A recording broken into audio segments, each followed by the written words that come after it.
You walk in tired and hungry, one bad dinner away from losing it. You don't like to cook. You don't want more takeout. You just want something good. That's why there's Dish by Blue Apron.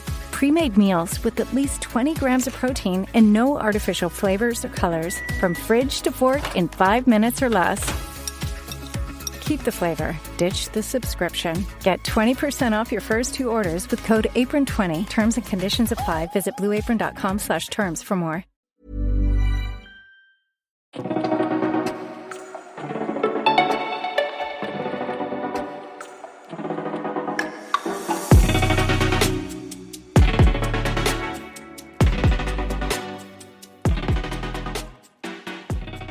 Bonjour et bienvenue sur un nouvel épisode du podcast La Pointe. Je suis Christophe Augier, je suis en compagnie de Frédéric Durand. Bonjour Christophe, bonjour à tous.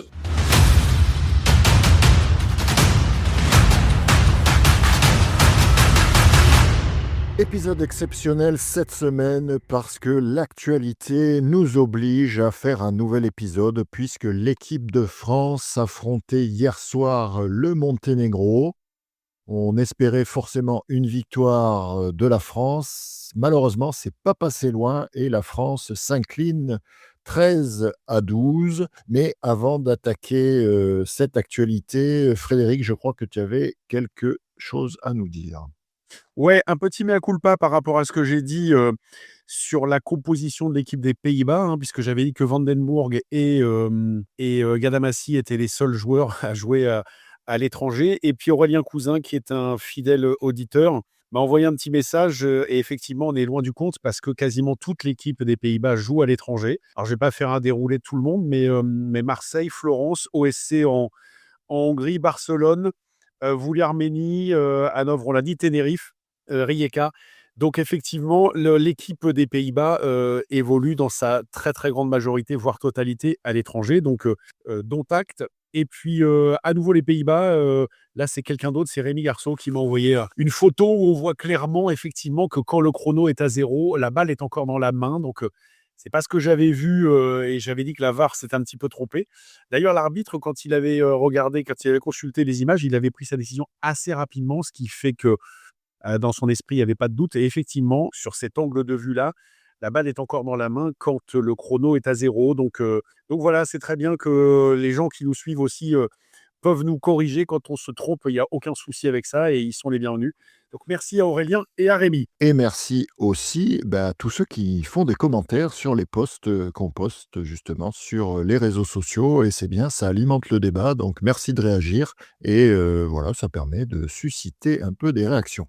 Juste avant encore de passer à l'équipe de France, quand même, on a 2 résultats que je voulais mettre en avant. Donc, on a quand même la Serbie, malgré son match nul et cette victoire au pénalty, a réussi à s'imposer contre l'Espagne, donc dans un match très important, devant une piscine chauffée à blanc. Donc, la Serbie s'en sort, un match accroché, un très beau match. Vous pouvez le voir en replay. Et aussi, donc, dans ce match, 2 faits marquants. Donc, le carton rouge de Mandic qui a été suspendu 2 matchs et le carton rouge de Granados, du coup, qui a déjà purgé son match puisqu'il en avait eu qu'un. Ouais, écoute, la Serbie donc était au bord quand même puisqu'on rappelle quand même que les arbitres, dans un premier temps, avaient validé le but des Hollandais, donc étaient à 0 points à ce moment-là, et puis ils ont grappillé 2. Et puis là, écoute, ils vont basculer avec 5 points. Comme on le dit toujours, les Serbes dos au mur, c'est là qu'ils sont le plus dangereux. Ils étaient à -1 à une 32 minutes de la fin.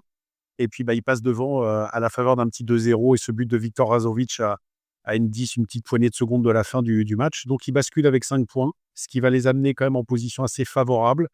Et puis, sur l'effet de jeu, écoute, Mandic n'est pas un joueur méchant ni violent, donc c'est peut-être une réaction ou quoi. Et puis, Granados, écoute, ils ont purgé des matchs. Il a purgé un match qui est dans un match, j'allais dire, assez facile pour eux. Et puis, Mandic purgera dans 2 matchs qui sont abordables pour la Serbie, donc sans trop de conséquences au final sur la prestation de l'équipe. C'était des décisions pas faciles à prendre, voilà, surtout au début, le premier carton est pour la Serbie, donc devant la piscine bien remplie de Serbes. Il fallait quand même être courageux pour prendre cette décision à ce moment-là. Puisque les Espagnols, en plus, ont eu 4 minutes à jouer en supériorité numérique et je trouve qu'ils n'ont pas très bien géré ces temps-là, ce qui, à mon sens, leur coûte le match aussi. Donc, victoire des Serbes. Donc tu vois les Serbes, Christophe, qui s'en sortent quand même avec un 4 minutes, plus penalty. C'était le champion olympique contre le champion du monde. Donc l'affiche, quand même, majeure de cette journée. Mais les Serbes qui ont fait le dos rond et puis, ben voilà, qui ont résisté, puis qui passent devant, je te dis, par un petit 2-0, bien des familles à la fin et victoire très, très importante au niveau comptable et puis au niveau confiance aussi pour, cette équipe-là qui s'est rassurée après pas le faux pas, mais quand même le demi-faux pas contre les Pays-Bas. Du coup, on passe à l'équipe de France, hein, le match pour lequel, on a cet épisode supplémentaire. Donc, comme je l'ai dit, donc, c'est pas passé pour la France, malheureusement. Donc, victoire, presque sur le fil quand même du Monténégro, donc 13-12. Je rappelle le score et je vais donner le score par période d'abord. Donc, 3-3, première période. Donc, les Français qui avaient ouvert le score par Alexis Drahe et donc il a fallu, quand même plus de 4 minutes aux Monténégrins pour inscrire leur premier but. Donc 2 pénaltys sur cette première période. Ils remportent la deuxième période 7-3 quand même, donc assez lourd, pour la défense française qui était bien en place, en début de match avec un très bon Hugo Fontani, première période et aussi, en dernière période notamment, mais pas que, hein. Voilà, il a été, vraiment, je pense que c'est le MVP pour moi de ce match. Ensuite, en troisième période, on a 2 partout et une dernière période remportée par les Français, 4-1 et donc le dernier but inscrit, par le Monténégro, à quelques secondes de la fin du match. Je crois que c'est 28 secondes, si je dis pas de bêtises. Ouais, Christophe, écoute, il y a beaucoup de choses à dire sur ce match-là. La grande majorité des choses à dire sont positives, bien évidemment, malgré la défaite. Les Monténégrins avaient serré le score contre les Hongrois en ne s'inclinant que de 3 buts, pendant que nous, dans le même temps, on avait pris 15-7 contre les Hongrois. Mais tu vois, c'est paradoxal des fois le sport parce que finalement, c'est un match qui va nous laisser des regrets et qu'un match contre le Monténégro, dans cette configuration-là, avec cette équipe-là rajeunie, nous laisse des regrets. Ça ouvre des perspectives d'avenir pour cette équipe. Cette équipe de France-là a un avenir. On ne savait pas trop où on en était parce que voilà, on va pas répéter tout ce qu'on a dit, mais année post-olympique, des joueurs qui se mettent un petit peu en retrait de l'équipe de France, des nouveaux joueurs incorporés, et cetera, et cetera. Une vraie première compétition comme ça et puis j'avais bien aimé vraiment la réaction contre Malte parce qu'il fallait une réaction et l'équipe m'avait bien plu et là, aujourd'hui, on va détailler un petit peu plus, mais j'ai vraiment l'équipe de France échoue à rien avec beaucoup d'occasions à la fin pour au moins égaliser, voire même passer devant. Puis, écoute, je viens qu'on rentre dans le match. J'avais dit qu'il fallait un très bon gardien. Hugo a répondu présent. Il a fait un très bon match. Il arrête un penalty à un moment très important, puis il fait des parades. De l'autre côté, j'ai trouvé Tesanovic très, très limite quand même, hein, qui prend des buts, à ce niveau-là, d'un gardien de cette expérience-là, de ce talent-là qui doit pas prendre.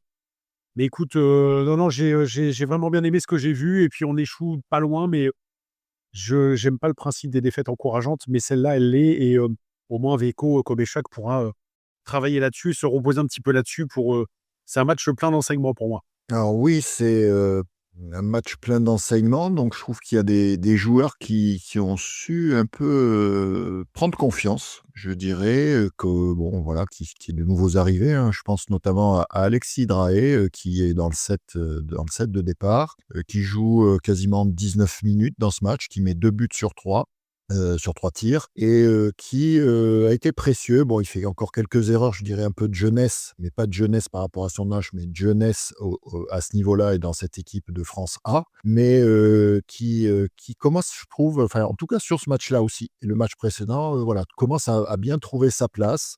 Un match où, Veljko Kobechak s'est beaucoup appuyé sur ses cadres, on va dire, hein, Alexandre Bouet qui fait quasiment 29 minutes, Thomas Vernoux 31 minutes, Steven Vitran 24, Marion Vernoux, 28 quasiment. Donc et après bon de la rotation, on a un Canovas, qui réfléchit pas entre guillemets, qui prend voilà, il a la balle, il est bien placé, il envoie et en jouant 10 minutes, il marque 5 buts sur 8 tirs dans des moments importants, qui a bien dynamité cette équipe, monténégrine.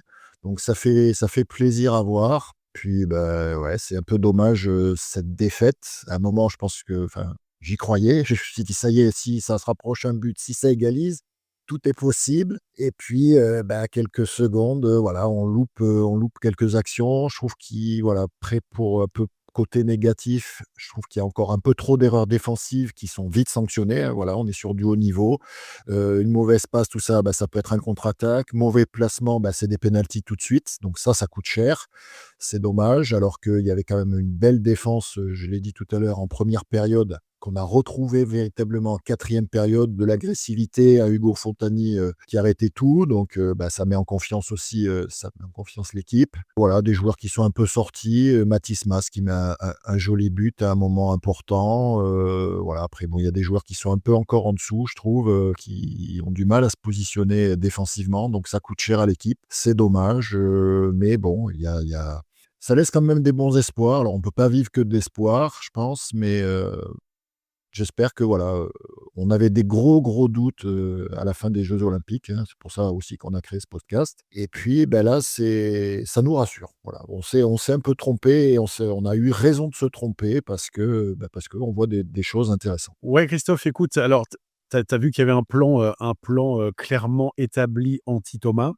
Donc, mais Thomas, quand il jouait à la périphérie, principalement au poste 3, le gars qui défend, sur le poste 4 libérait complètement la place pour venir dans son dos. On s'est fait attraper plusieurs fois comme ça, pour venir dans son dos et racketter le ballon en cas de mauvaise passe donc on a perdu 4 ballons comme ça, où, bah, le gars surgit dans son dos et il le voit pas et donc, on prend le ballon et puis, bah, après, bassin de 25 mètres, tu as plus que 10 mètres à faire, en contre-attaque, 12 mètres. Tu peux plus intervenir. Donc on a pris 3 pénaltys, dans les 2 premières périodes, dont un qui est donc, comme je l'ai dit, arrêté par Hugo. Donc ça, c'est difficile parce que tu prends une faute grave, plus un but. On a pris un ou 2 balles, un ou 2 buts un peu casquette au poteau où c'est un petit peu évitable, mais tu vois, on était à 12-8 et moi je redoutais, il y a des matchs comme ça où tu es pas mal, tu es à 12-8 puis tu prends 4-1 dans la dernière et ça finit à 16-9 et en fait, tu as une lecture qui est un peu tronquée et puis, bah, quand Collode rate, d'entrée de jeu la zone plus, là, il shoot fort au-dessus. Bah, écoute, on marque très rapidement le 12-9, 12-10. Après, 12-11, on n'a jamais réussi à égaliser alors qu'on a 4 actions de suite pour égaliser. Alors c'est pas que c'est mal joué ou quoi, hein, il y a une part de malchance aussi parce que Thomas, là, quand il shoot en reculant, il attrape l'arête, mais si elle est dedans, c'est pareil. Il y a la balle qui est bien donnée, je crois que c'est à Mathis Mas qui finit pas, mais qui finit, mais pas, qui marque pas. Je suis satisfait, l'équipe a pas lâché, l'équipe est revenue et les pénaltys à minima auraient été, j'allais dire un petit peu plus justes, voire même une victoire, hein, parce que je suis sûr que si on égalise, on passe devant.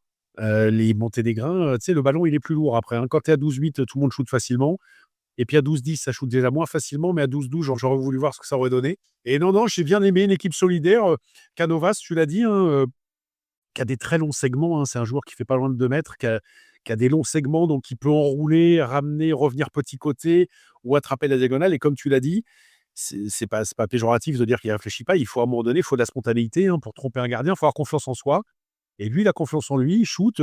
Ça soulage aussi un peu Alex Oboué qui a mis un super beau but. Qui en a mis 2, mais la diagonale rebond lunette est magnifique et donc ça, bah, ça fait du bien parce que c'est de la matière. Vitran, il se bat. Non, non, moi j'ai trouvé ça, on a une petite carence, je pense, sur les défenseurs pointes qui, il y a une carence de placement, de bagarre, il faut pas laisser le mec s'installer comme ça et puis aller prendre sa place. Il faut lutter pour l'empêcher de prendre la position, le pousser, le repousser, l'empêcher d'être confort et après bien se placer sur un droitier avec la tête à gauche et tout ça. Enfin, je ne veux pas rentrer trop dans les trucs, techniques, mais je trouve que là-dessus, on est encore perfectible et puis j'ai bien aimé l'analyse du coach Koméchak à la fin. Moi, c'est une défaite, mais tu vois, on finit un premier tour, finalement, avec, bon, une défaite contre la Hongrie, une très, très bonne réaction contre Malte et puis, tu sais, avec la grosse équipe des Jeux, le Monténégro, on l'a souvent perdu aussi, on a gagné, on a perdu, mais on a eu aussi des défaites d'un but. Alors ils ont rajeuni aussi leur équipe comme tout le monde, mais ils sont champions du monde des moins de 20 ans, pas nous. Et moi, j'ai trouvé vraiment une équipe enthousiasmante, comme je l'avais dit contre Malte. Ouais, je te rejoins complètement là-dessus. Alors je dirais, moi, je prolongerai un peu. Je pense qu'il manque, on a le gardien, mais effectivement, il nous manque l'axe. On parlait, dans des derniers épisodes, là, un peu d'axe, une défense pointe-pointe. On manque un peu de consistance aussi parce qu'on voit, bon, par rapport à d'autres équipes, bon, pour moi, les meilleures pointes, elles sont grecques, par exemple, hein, on a Nikolaïdis, Kakaris, donc les 2 pointes d'Olympiakos, on l'a dit suffisamment en Champions League, c'est monstrueux. Il y a quelques buffles, là, j'ai vu le match, la Roumanie aussi, c'est costaud, le mec qui joue en pointe, là, j'ai plus son numéro en tête, mais c'est solide. Nous, c'est un peu juste, quoi, donc c'est ça qui c'est renforcer un peu cet axe-là, mais bon, j'ai bien aimé quand même ce match. C'est pas juste quand c'est Thomas qui rentre, hein. Quand Thomas, il rentre à la pointe, Ah ouais, il peut pas être partout, tout. ah non, il peut pas être partout. Mais donc, si tu mets Thomas en pointe, il te manque un petit shooter poste 3 ou poste 4, mais ça va venir, hein. Il faut pas être trop gourmand et pas trop exigeant et le haut niveau, c'est l'exigence, mais très honnêtement, le visage que j'ai vu là, moi, ça me va. Tout le monde fait les efforts. Je te dis solidaire. Il y a des erreurs, mais il y a des erreurs dans tous les matchs, hein. Les Serbes, ils font des erreurs, hein. Il y a des erreurs, mais ça s'accroche, il y a pas de je vois pas de mec qui veut tirer la couverture à lui, c'est solidaire, puis voilà, il y avait tout pour lâcher sur ce match-là, 12-8, et puis, bah, ils ont pas lâché et ils sont à 2 doigts, là, c'est regrettable le petit shoot à la fin là, il est pas c'est pas un super tir, mais bon, ça passe sous le bras. Tu sais, tu rajoutes Hugo dans cette équipe, il te manque le gaucher quand même. Pour les zones plus, pour la dangerosité aussi en attaque, c'est super important. Et j'ai eu des craintes à 12-8 parce que je te dis, je me suis dit: «Si tu fais une dernière période un peu pourrie qui te fait oublier un peu tout le reste du match», et bah, pas du tout. Tu finis 4-1, ça veut dire déjà que physiquement, tu es bien parce que ça a tiré la langue à la fin, hein. Les des 2 côtés, ça a été un petit peu compliqué physiquement, mais je trouve que justement physiquement, bah, les Français ont tiré leur épingle du jeu et ont pas du tout, sombré, et ça, c'est aussi une leçon à retenir. Oui, oui, complètement et puis, l'entraîneur là qui a un peu réduit, on va dire, ses rotations et puis, bah, il s'est appuyé, voilà, sur les joueurs qui étaient bien dans le moment donc bon, on n'a pas un très gros pourcentage, au tir mais voilà, il fallait les prendre donc c'est bi je préfère qu'on ait un mauvais pourcentage au tir, des fois où effectivement on va prendre sa chance, que plutôt que d'avoir un bon pourcentage mais si on tire peu, bah, on a peu de chances de gagner donc là, il vaut mieux, en prendre quelques-uns donc il y a eu 31 tirs au total donc bon, c'est pas trop mal contre, je crois qu'ils en ont fait un peu plus au Monténégro et 38. Bon, c'est dommage, on y a cru, devant notre écran et bah, l'équipe de France donc qui bascule donc sur le tour principal, on l'appelle comme ça, avec 0 point, mais qui peut encore, voilà, peut-être tirer son épingle du jeu, accrocher des équipes et bah, aller chercher, mieux que peut-être cette 12e place. Ouais, alors on va rencontrer l'Espagne et la Serbie, donc bon, c'est pas cadeau non plus, mais le véritable test, alors, il faudra jouer ces matchs-là, mais match contre les Pays-Bas sera très intéressant parce que c'est une nation alors qui a perdu 14-7 aujourd'hui contre l'Espagne, mais c'est une nation qui a fait très bonne figure, on l'a dit, contre les Serbes. Donc il faudra, passer ce match-là, mais je ne veux pas dire que je m'intéresse pas aux résultats, c'est pas vrai, mais je m'intéresse plus avec cette équipe-là sur, vraiment l'état d'esprit et sur le contenu. Et écoute, on est là, hein, écoute, on sera pas là, tout le temps, mais en tout cas, c'est bien moins pire que ce qu'on avait, quand même envisagé après les arrêts, des joueurs après les jeux et puis, la mise en retrait de certains joueurs. On s'attendait quand même à plus difficile que ça et bah, écoute, une équipe de France qui a fait honneur à son maillot, à son blason et vraiment moi j'ai rien de négatif à dire sur ce match-là parce qu'il faut savoir d'où on vient quand même et puis voilà, tu as un adversaire quand même de qualité, moi voilà, un but contre le Monténégro avec cette équipe-là, moi ça me va. Ces matchs-là, tu vas les perdre, jusqu'à ce qu'à un moment donné, bah, ça sourit pour toi. Ça aurait pu sourire dès aujourd'hui. Ça n'a pas été le cas, mais il y a 3-4 situations, qui, si elles sont, jouées un peu différemment et puis, bah, il te faut un shooter de plus parce que justement, si tu as un shooter de plus, peut-être que le mec, qui est au poste 4 là-bas, qui vient racketter derrière dans le dos de Thomas, bah, il ira pas. Mais écoute, c'est le haut niveau est fait de petits détails, mais j'ai bien aimé quand même l'état d'esprit et tout ça. C'est important. Ouais, puis on sent une équipe, plutôt libérés, donc c'est intéressant. Donc prochain match de l'équipe de France, c'est vendredi 16 janvier à 15h30 et ils devraient jouer contre la Serbie. Donc le 3A contre le 1C, donc 3A France, 1C Serbie. Ouais, écoute, match pour continuer à apprendre, hein. Faut pas oublier quand même qu'on a beaucoup, beaucoup de joueurs dans cette équipe qui sont en apprentissage. De ce niveau-là. C'est pas le niveau du championnat, hein, ça n'a rien à voir. Donc voilà, hein, tu l'as dit, Draé, Brest Fernandez, Barna, je vais pas tous les citer, mais Soton, tout ça, c'est des joueurs qui ont pas beaucoup de sélection au compteur et donc voilà, ils apprennent mais moi je trouve que c'est vraiment pas mal et puis, ouais, libéré, je suis d'accord avec toi. J'ai pas l'impression qu'il y a un coup près qui tombe si tu rates un shoot. De toute façon, tu peux pas pour marquer, il faut tirer, tu peux pas tirer, tu peux pas faire 100. Je répète, mais j'ai pas grand-chose de négatif à dire sur ce match-là, voire rien du tout. Mais voilà, ce qu'on pouvait dire, un petit débriefing rapide du match de l'équipe de France. Pour être au plus près de l'actualité, restez connectés parce que, il est possible que d'ici mardi, il y ait des nouveaux épisodes en fonction de nos disponibilités et des résultats. Donc, continuez à nous écouter. Merci de nous suivre et à très vite pour un nouvel épisode. Merci, ciao. Are you ready to take your small biz to the next level? At the UPS Store, we have the key to unlock a world of possibilities. We'll sign for your packages and protect them from porch pirates. We'll send text straight to your phone so you're in the loop for new deliveries. And give your small biz the street cred it deserves with a real street address. So what are you waiting for? Most locations are independently owned. Product services, pricing, and hours of operation may vary. See Center for details. The UPS Store. Be unstoppable. Come into your local store today. N'hésitez pas à nous laisser vos commentaires. Si l'épisode vous a plu, vous pouvez noter l'épisode, le partager et pour ne pas manquer les prochains, pensez à vous abonner. À très vite sur La Pointe.